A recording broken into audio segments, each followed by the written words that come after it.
যাদের একটু তাড়াহুড়ার রোগ আছে, ইমাম সাহেব একটু কাশি দিতে গেলে মনে করে সালাম দিছে, সালাম ফেলে ফেলে, হয় কি হয় না?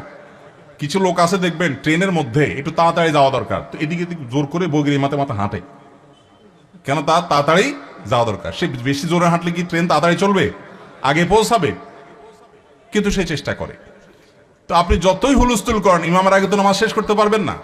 তো এই জন্য ইমামের আগে কোনো কাজ করা এটা ভুল। নবী সাল্লাল্লাহু আলাইহি ওয়াসাল্লাম বলেছেন, ইন্নামা জুইলাল ইমামু লিউতাম্মা বি, ইমাম দেয়া হয়েছে তাকে অনুসরণ করবার জন্য। ইমাম যখন রুকুতে যায় তারপরে রুকুতে যাবা, যখন সিজদা যায় তারপরে সিজদা দিবে, যখন সালাম ফেলে তারপরে সালাম দিবে। এ হলো নবী সাল্লাল্লাহু আলাইহি ওয়াসাল্লামের নির্দেশ। অতএব ইমাম সালাম ফেরানোর আগে সালাম ফিরানো যাবে না। যদি কেউ ইমাম সালাম ফেরানোর আগে সালাম ফিরিয়ে ফেলেন, তাহলে হানাফি মাযহাবের ওলামাদের মতে নামাজ হয়ে যাবে, কিন্তু এরকম করাটা মাকরুহ।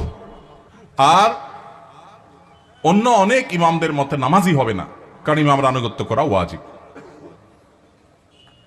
যেহেতু আমাদের এদেশে বেশিরভাগ মানুষই হানাফি ফিকহ ফলো করেন, হানাফি ফিকহ হানাফি মাযহাব অনুযায়ী এটা মাকরুহ তাহরিমি, এটা করা উচিত না। কখনো যদি ভুলে হয়ে গেছে তাহলে সেটা মাকরুহ হবে না, সেটা মাফ। এটা অবশ্য সবার মতে, ভুলে হয়ে গেলে গুনাহ হবে না, নামাজ হয়ে যাবে ইনশাআল্লাহ তাআলা। তাহলে হানাফি মাযহাবের ওলামাদের মতে নামাজ হয়ে যাবে, কিন্তু কাজটা অনুচিত।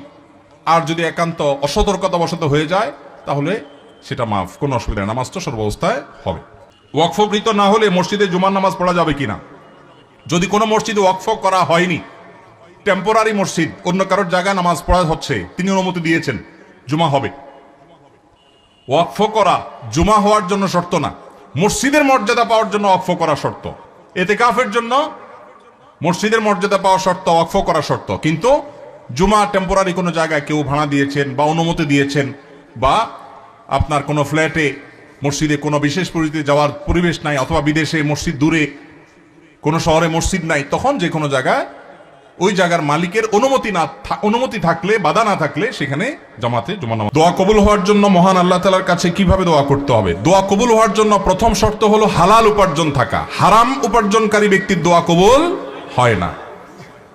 চুরি করে, ডাকাতি করে, টিন চুরি, গম চুরি করে এরপরে মক্কা শরীফ গিয়ে 2 হাত তুলে আল্লাহর কাছে চোখের পানি ফেলে দোয়া করছেন, হাদিস বলছে দোয়া কবুল হবে না, দোয়া কবুল হবে না। নবী করিম সাল্লাল্লাহু আলাইহি ওয়াসাল্লাম পরিষ্কার হাদিস আছে, অনেক দূর থেকে এলোমেলো চুল নিয়ে, ধুলোমলিন শরীর নিয়ে কেউ যদি কাবার চারপাশে হাত তুলে দোয়া করে, আন্না ইউস্তাজাবু লিযালিক, কিভাবে তার দোয়া কবুল হবে? নবীজি বলেছেন, কারণ দেহ, তার শরীর, তার সম্পদ হারাম দ্বারা গঠিত হয়েছে। এই জন্য দোয়া কবুলের জন্য প্রথম শর্ত হলো হালাল উপার্জন থাকা। কেউ যদি আগে হারাম উপার্জন করে থাকেন, এখন তওবা করবেন, মানুষের হক মেরেছেন, এখন ফেরত দিবেন, তারপরে আল্লাহর কাছে দোয়া করবেন, ইনশাআল্লাহ দোয়া কবুল হবে।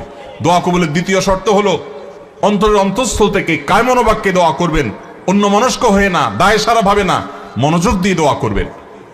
দোয়া কবুলের জন্য আরেকটা গুরুত্বপূর্ণ শর্ত হলো হালাল বিষয়ে দোয়া করবেন, হারাম জিনিস আল্লাহর কাছে চাইবেন না, 2 নম্বর জিনিস আল্লাহর কাছে চাইবেন না। অবৈধ সম্পর্ক করার, কারোর সাথে অবৈধ রিলেশন করার, হারাম সম্পর্ক করার জন্য আল্লাহর কাছে দোয়া করবেন, এটা অবৈধ দোয়া, নাজায়েজ দোয়া, এটা করা জায়েজ নাই। বৈধ দোয়া করবেন, নেক দোয়া করবেন, ইনশাআল্লাহ আশা করা যায় আল্লাহ তাআলা দোয়া কবুল করবেন। দোয়ার ক্ষেত্রে আল্লাহর প্রশংসা, নবীজির প্রতি দুরূদ প্রেরণ, এরপরে আপনি যে কোনো চাওয়া পেশ করবেন, বৈধ চাওয়া। এবং দোয়া করার পর কবুল হচ্ছে না কেন জন্য হুলস্থুল করবেন না। এই শর্তগুলো মেনে চললে কোরআন এবং হাদিসের আলোকে আশা করা যায় দোয়া কবুল হবে ইনশাআল্লাহ। দোয়া কবুলের বেশ অনেকগুলো স্থান আছে, ইনশাআল্লাহ অন্য কোনো মাহফিলে এটার উপর আলোচনা করতে হবে। এটা নিয়ে আমার একটা সংকলন আছে, দোয়া কবুলের 33টা জায়গা আছে, স্থান আছে, সময় আছে, সেগুলো কি কি একটা আলাদা আলোচনা ইনশাআল্লাহ আমরা বলবো।